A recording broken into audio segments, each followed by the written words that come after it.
to the pandemic tonight, and with the Omicron surge pushing cases in My name is Nayeli Khatebe. I'm a livestock.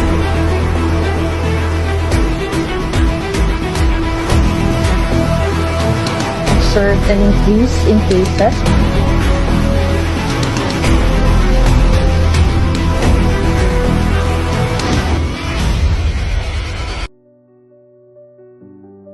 Olá pessoal, meu nome é Luna e hoje eu vim trazer um vídeo muito importante. Vamos conversar sobre a Covid-19, a doença que mudou o mundo nos últimos anos. Muita coisa aconteceu desde o surgimento do vírus lá em 2019, e entender esse processo é fundamental, não só para lembrarmos do que passamos, mas também para estarmos mais preparados para o futuro. Neste vídeo eu vou explicar de forma simples o que é a Covid-19, como ela surgiu, como ela se espalhou tão rápido e quais foram seus impactos, o que aprendemos com a pandemia. Então, vamos lá! A Covid-19 surgiu no final de 2019, na cidade de Wuhan, na China. Os primeiros casos foram identificados como uma pneumonia misteriosa que não se encaixava em nenhuma doença conhecida. Logo depois, os cientistas descobriram que esses casos estavam ligados a um novo coronavírus. Acredita-se que o vírus tem uma origem animal, um fenômeno chamado de zoonose, quando um vírus que circula entre animais consegue passar para seres humanos. Embora ainda existam debates sobre detalhes da origem, o que se sabe é que ele surgiu de forma rápida e inesperada. A partir dos primeiros contágios, o vírus começou a se espalhar rapidamente dentro da própria cidade, depois pela China inteira e em poucos meses já estava presente em vários países do mundo. Esse crescimento acelerado levou a Organização Mundial de Saúde a declarar uma pandemia em março de 2020. Oi, meu nome é Giovana e eu vou falar sobre os sintomas e a prevenção da Covid-19. A Covid-19 apresentou uma grande variedade de sintomas, que podiam variar bastante de pessoa para pessoa. Os sinais mais comuns incluíam febre, tosse seca, cansaço e a perda de olfato e paladar, que se tornou uma das características mais marcantes da doença. Além desses, muitas pessoas relataram dor de cabeça, dor de garganta, nariz entupido, dores musculares, diarreia e, nos casos mais severos, dificuldades para respirar. Um dos maiores desafios no combate ao vírus era o fato de que muitas pessoas eram assintomáticas. Mesmo sem apresentar nenhum sintoma, elas ainda podiam transmitir o vírus para outras pessoas, facilitando a disseminação silenciosa da doença. Para reduzir a transmissão, diversas medidas de prevenção foram adotadas ao redor do mundo. O uso de máscaras, especialmente em ambientes fechados, foi essencial para evitar a circulação de partículas virais no ar. A higienização frequente das mãos com água e sabão ou álcool em gel também se tornou um hábito indispensável, já que o contato manual com superfícies contaminadas podia facilitar a infecção. Além disso, evitar aglomerações, manter o distanciamento social e priorizar ambientes bem ventilados foram práticas fundamentais durante os períodos mais críticos da pandemia. Por fim, a vacinação teve um papel decisivo ao reduzir significativamente os casos graves e as mortes. Ela se tornou a principal arma na proteção coletiva. Olá, eu sou a aluna Isabelle Victoria, da turma 313, e eu vou falar sobre o desenvolvimento da vacina da Covid-19. O desenvolvimento das vacinas contra a Covid-19 foi um dos maiores avanços científicos dos últimos tempos. Assim que o vírus foi identificado, em 2020, pesquisadores do mundo inteiro começaram a estudar sua estrutura para criar um imunizante capaz de proteger a população, graças a tecnologias que já vinham sendo estudadas há anos. Como as vacinas de RNA mensageiro, o processo foi acelerado sem pular etapas de segurança. Após testes rigorosos, com milhares de voluntários, várias vacinas foram aprovadas e começaram a ser aplicadas ainda no mesmo ano. Elas reduziram significativamente os casos graves e as mortes, tornando-se a principal ferramenta para controlar a pandemia e permitir que o mundo começasse a voltar ao normal. A pandemia da Covid de 2019 provocou mudanças profundas na sociedade e afetou praticamente todos os aspectos da vida humana. No campo social, alterou a rotina de bilhões de pessoas, escolas fechadas, aulas passaram a acontecer de forma remota e muitos estudantes enfrentaram dificuldades de acesso à internet. A convivência familiar também mudou, algumas pessoas ficaram mais próximas, enquanto outras enfrentavam conflitos provocados pelo isolamento prolongado. Além disso, a suspensão de eventos, viagens e encontros reduziu drasticamente o contato humano, trazendo um sentimento de distanciamento e ruptura na vida cotidiana. Economicamente, o impacto foi igualmente significativo. Muitos setores foram duramente atingidos, especialmente o comércio, o turismo e a cultura, e os pequenos negócios. Milhares de pessoas perderam emprego, tiveram redução de renda ou precisaram se reinventar profissionalmente. Empresas foram obrigadas a adotar o home office, o que obrigou a forma de trabalhar, acelerando processos digitais e mudando a estrutura do mercado.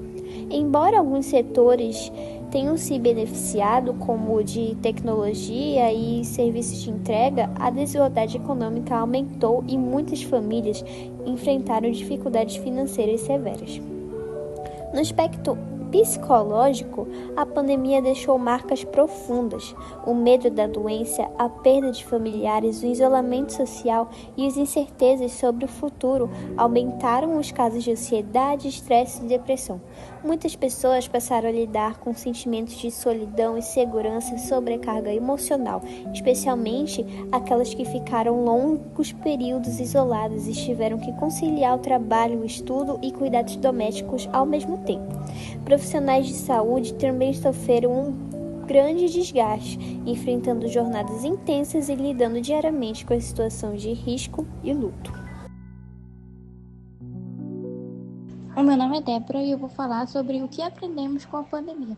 A pandemia da Covid-19 mudou muita coisa, mas também deixou lições importantes. A primeira delas é que a ciência importa. Foi graças ao trabalho rápido de pesquisadores e profissionais de saúde que conseguimos entender o vírus, criar vacinas e começar a retomar a vida. Também percebemos que pequenas atitudes fazem diferença. Lavar as mãos, usar máscara e evitar aglomerações mostram que cada pessoa tem um papel na proteção do coletivo. Ficou claro que a responsabilidade individual e o cuidado com o próximo caminham juntos. A pandemia ainda evidenciou o quanto é essencial termos um sistema de saúde preparado e informações confiáveis, em meio a tantas notícias falsas. Aprendemos que buscar fontes seguras é fundamental para tomar decisões corretas. Além disso, esse período reforçou a importância da saúde mental. O isolamento, a mudança na rotina e as incertezas fizeram muita gente repensar sua vida, seus limites e a importância de pedir ajuda quando necessário. E talvez a lição mais bonita tenha sido a da solidariedade. Vimos pessoas ajudando quem precisava, dividindo o pouco que tinha e oferecendo apoio emocional. Isso mostrou que, mesmo em momentos difíceis, a empatia pode nos unir. Para encerrar, obrigada por assistir até aqui. Espero que esse vídeo tenha te ajudado a lembrar, a aprender e refletir um pouco mais. Se cuidar, cuide de quem você ama e continue espalhando gentileza por aí. Até o próximo vídeo.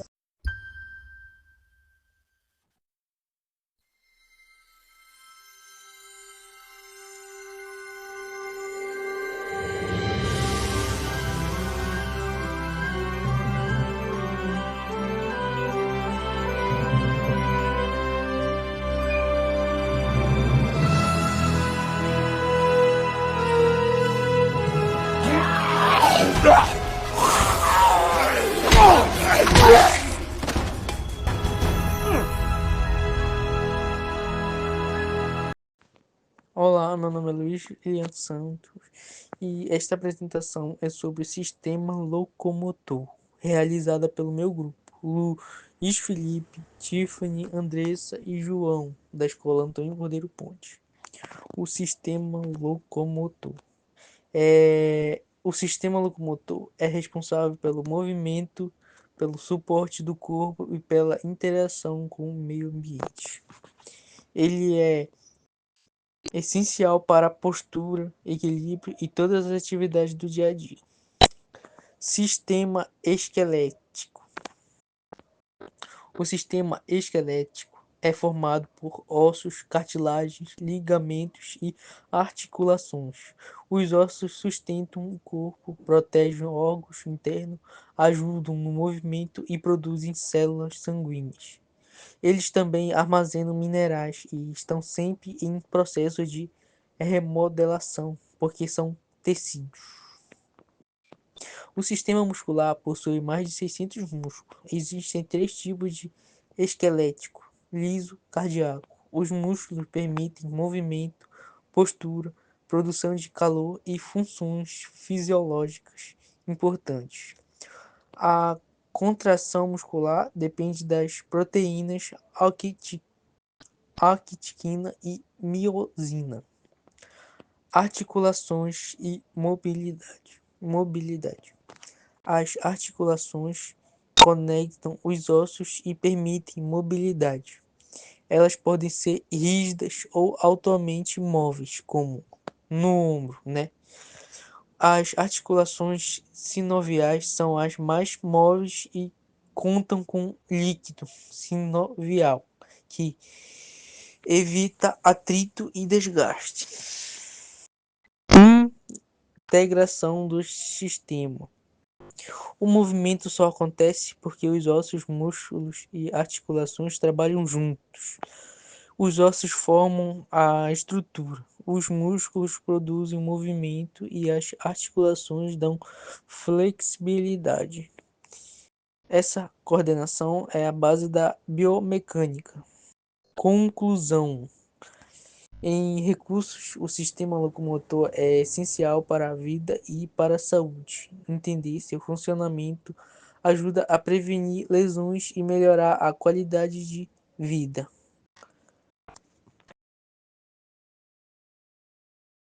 Olá a todos que estão vendo esse vídeo. Esse vídeo foi produzido por Letícia Marcel e Aldo Rian. Somos da Escola Antônio Cordeiro Ponte, da turma 322, e estamos com o tema Síndrome do Intestino Irritável. E agora vamos começar com a nossa apresentação falando como funciona a base do sistema digestório e o SI. O nosso sistema digestório ele é uma sequência linear, que tem início na boca e término no ânus. E ele tem um funcionamento todo adequado e preparado com enzimas que aceleram reações metabólicas no nosso intestino para digestão, tem absorção de água, tem todos os processos que fazem. A síndrome do intestino irritável, também conhecido como SI, é basicamente quando o seu intestino decide funcionar do jeito dele, mesmo sem ter nenhuma ferida, nenhuma inflamação ou doença visível. É como se ele tivesse por fora tudo ok, mas por dentro ele fica todo sensível e desregulado. Isso é um problema que dura bastante, mas não é perigoso e não vira nada grave. Os sintomas mais comuns são a dor na barriga, geralmente a gente tem a melhora depois de ir ao banheiro, diarreia, prisão de ventre, ou os dois, dependendo do dia, barriga inchada com gases, cheio de gases, né? Sensação de que não esvaziou tudo depois de ir ao banheiro. Às vezes aparece muco, diretamente nas fezes. Bom, primeiramente, para a gente entender melhor a síndrome do intestino irritável, primeiro a gente vai precisar entender o intestino grosso, porque é nele que acontece a mágica ou o caos. Bom, o intestino grosso ele tem 3 funções principais. A primeira é a absorção de água. A comida chega lá meio pastosa, o intestino grosso tira a água dessa massa, deixando as fezes mais firmes. Um complemento disso é se tirar a água demais, gera prisão de ventre. Se tirar a água de menos, gera diarreia. A segunda função é o armazenamento de fezes. Esse armazenamento de fezes é que o intestino grosso ele guarda fezes por um tempo até você ir ao banheiro. É como um estoque final. A terceira função é a fermentação pelas bactérias. O intestino grosso ele é cheio de bactérias do bem, assim dizer, que fermentam fibras e o resto de alimentos. Isso produz gases, que são os puns como a gente conhece, né? A quarta função é o movimento intestinal. Ele tem movimentos chamados movimentos peristálticos que empurram a comida. Quando esses movimentos aceleram, gera fezes líquidas. Quando esses movimentos diminuem, gera fezes duras. Bom, beleza. Agora que a gente sabe como funciona o intestino grosso, agora eu vou explicar como acontece a síndrome do intestino irritável. No SI, é como se o intestino grosso ficasse com os controles desajustados. Primeiro, movimentos descontrolados. Movimentos muito rápidos geram diarreia. Movimentos muito lentos geram prisão de ventre. É como se o intestino mudasse de humor. Segundo, intestino supersensível. A pessoa sente dor com coisas pequenas, como gases, pequenas quantidades de comida e fezes se movendo. É como se o intestino tivesse um volume da dor no máximo. Terceiro, mais gases e inchaço. Por causa da fermentação exagerada, a barriga incha muito. Muita gente acorda com a barriga normal e à noite está parecendo um balão. Quarta, relação com o cérebro, o eixo cérebro-intestino. O intestino e o cérebro são super conectados. A CI é um dos maiores exemplos disso. Quando a pessoa fica ansiosa, estressada ou preocupada, o intestino responde na hora. É por isso que muita gente sente dor de barriga antes da prova, trabalho, entrevistas, etc. Na CI, isso é bem mais forte. A síndrome do intestino irritável não aparece em exames. Exames como endoscopia, colonoscopia, sangue e fezes geralmente dão tudo normal. Não porque a pessoa está inventando, mas porque é um distúrbio funcional, não estrutural. Agora eu vou falar sobre as causas da síndrome do intestino irritável. Bom, não existe uma causa única, mas vários fatores que juntos bagunçam o intestino todo. O primeiro deles é a alteração na motilidade. O intestino ele contrai mais rápido ou mais lento que deveria. O segundo é a hipersensibilidade visceral. Isso significa que o intestino sente dor com coisas mínimas. A próxima também é a microbiota desequilibrada. As bactérias do intestino podem estar desequilibradas, o que aumenta gases, irritação e inflamações leves. Também tem os problemas de eixo cérebro-intestino. O cérebro manda sinais demais e o intestino reage exageradamente. Também tem o estresse e emoções, é um dos pontos principais. Ansiedade, estresse acumulado, problemas emocionais, podendo piorar tudo. Tem também a alimentação. Alguns alimentos irritam o intestino, como a lactose para alguns, frituras, comidas muito apimentadas, café, cafeína, a bebida alcoólica, são alimentos que irritam o nosso intestino.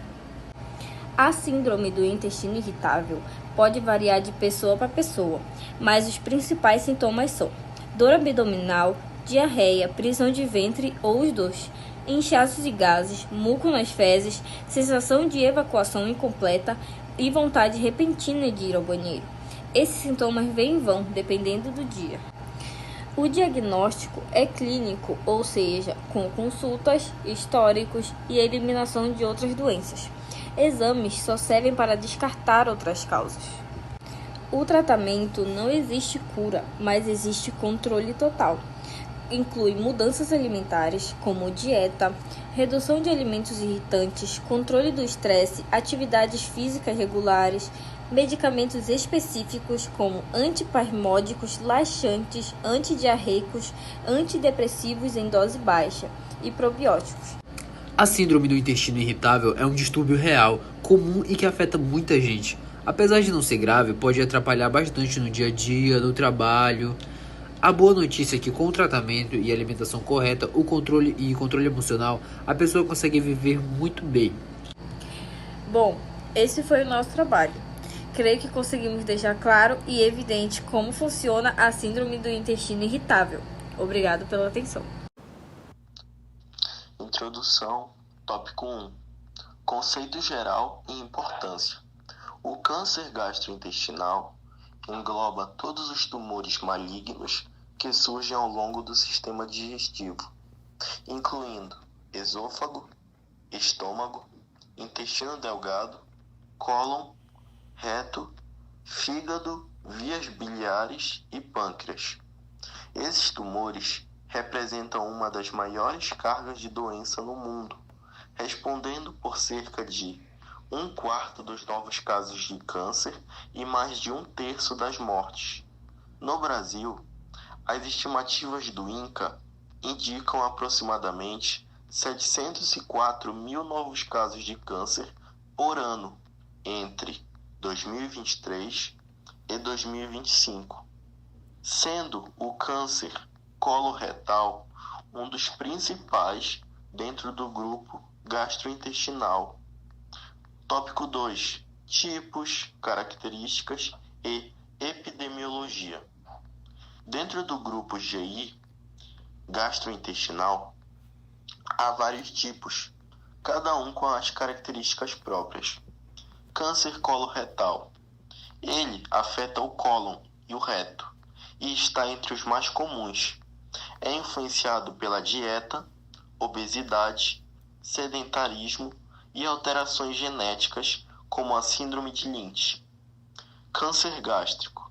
Geralmente um adenocarcinoma, associado principalmente à infecção pelo H. pylori. É mais frequentemente em regiões com baixa qualidade alimentar. Câncer de esôfago, dividido em carcinoma espinocelular, relacionado ao álcool e cigarro, e adenocarcinoma, relacionado ao refluxo e obesidade. Câncer de fígado, principalmente o hepatocarcinoma, muito ligado às hepatites B e C e à cirrose, e o câncer de pâncreas, que é um dos mais agressivos e é normalmente detectado tardiamente. Essas doenças têm comportamentos diferentes, mas compartilham fatores de risco e comportamentos biológicos semelhantes. Mecanismos e desenvolvimento da doença. A formação de um câncer gastrointestinal acontece de forma gradual. Primeiro, ocorre um dano genético, depois células alteradas começam a se multiplicar e, com o tempo, se tornam capazes de invadir tecidos e formar metástases. Processos que facilitam esse desenvolvimento incluem inflamação crônica no órgão, como no caso de hepatites virais, mutações em genes importantes como APC, ambientes internos favoráveis ao crescimento tumoral, como aqueles causados por obesidade e má alimentação. Esses mecanismos explicam por que muitos tumores têm relação direta com o estilo de vida e condições ambientais. Os fatores de risco se dividem em modificáveis e não modificáveis. Modificáveis: dieta rica em carnes processadas e pobre em fibras, tabagismo e consumo excessivo de álcool, obesidade e sedentarismo, infecções como hepatite B e C, exposição a substâncias cancerígenas como aflatoxinas. Não modificáveis: envelhecimento, histórico familiar, síndromes genéticas hereditárias.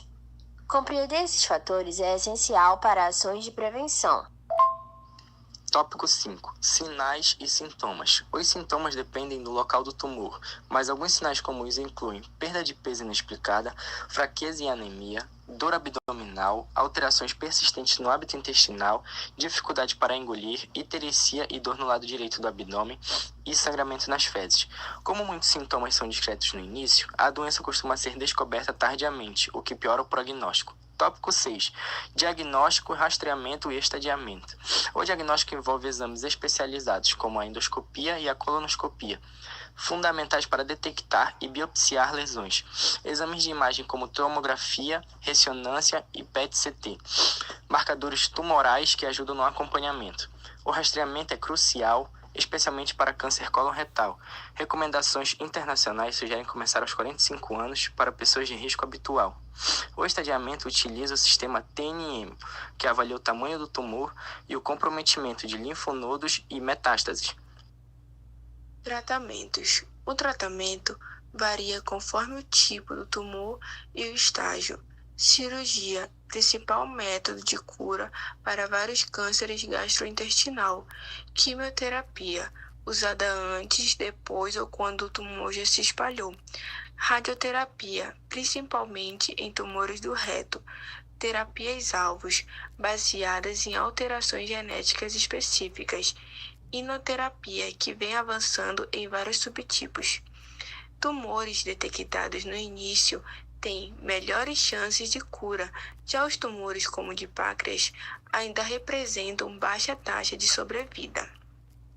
Prevenção. A prevenção é dividida em duas etapas. Primárias: evitar que o câncer apareça. Dieta equilibrada, exercício físico e controle de peso. Evitar tabaco e reduzir álcool. Vacinação contra a hepatite B. Tratamento da infecção por H. pylori. secundária, diagnosticar cedo, teste de sangue oculto nas fezes, colonoscopia, vigilância em pessoas com síndromes genéticas. Nono tópico: políticas públicas e desafios no Brasil. No Brasil, os principais desafios são ampliar o acesso à colonoscopia pelo SUS, estruturar programas nacionais de rastreamento para câncer coloretal, garantir diagnóstico precoce e tratamento adequado e reduzir desigualdades regionais em oncologia. A atuação coordenada entre o governo, profissionais de saúde e campanhas sociais é essencial para diminuir a mortalidade. 10º tópico: futuro e inovações. As pesquisas mais recentes incluem testes moleculares não invasivos, terapias cada vez mais personalizadas com base no DNA do tumor, novas combinações de imunoterapia e métodos de detecção precoce mais sensíveis. Essas inovações prometem melhorar o prognóstico dos pacientes e aumentar a eficácia da prevenção. Do câncer gastrointestinal.